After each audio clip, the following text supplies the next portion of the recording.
Sa ating pagtungtong sa paaralan, hindi lamang aral ang napupulot natin. Dito tayo nagkakaroon ng mga kaibigan, pangalawang pamilya at mga alaalang hindi malilimutan. Sa MLQHS namin nakilala ang aming mga kaibigan ngayon.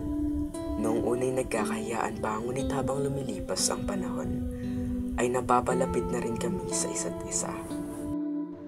Mula sa simpleng kamustahan hanggang sa walang sawang kwentuhan. Dito nabuo ang samahang puno ng tiwala at pagmamalasakit.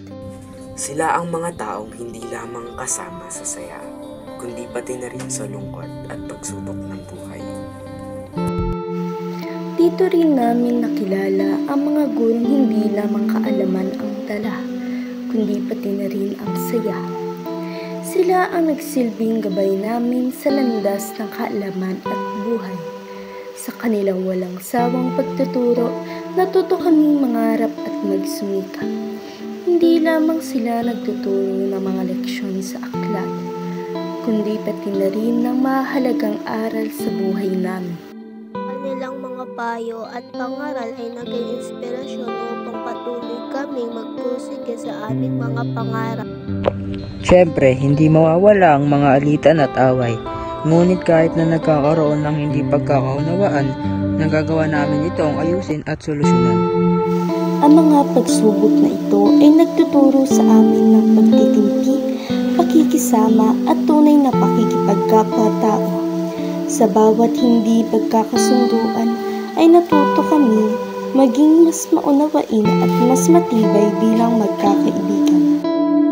Hindi lamang aral ang dala ng paaralan. Ito ay nagbibigay sa atin ng mahalagang leksyon sa buhay, mga karanasang umuhubog sa ating pagkatao. Dito natin natututuhan ang halaga ng pagkakaibigan, pagtutulungan at pagmamalasakit. Sa mga proyekto at gawain na ating pinagsikapan, natutunan natin ang kahalagahan ng pagsisikap at dedikasyon.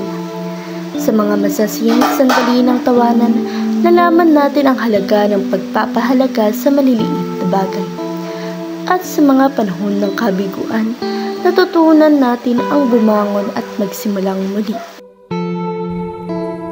Ang paaralan ang naging saksi sa ating mga pangarap, kabiguan, tagumpay at kasiyahan.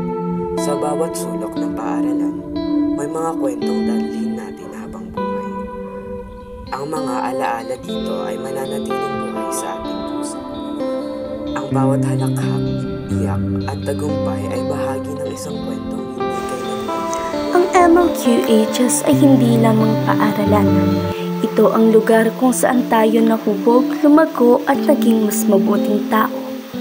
Ito ang naging tahanan ng ating pangarap, saksi sa ating pagsisikap at tagpuan ng mga taong naging mahalaga sa ating buhay. Habang tinatahak natin ang mas matataas na hakbang sa ating paglalakbay, bitbit natin ang aral at alaala ng ating paaralan. Isang yaman na kailanman ay hindi mababawi ni naman.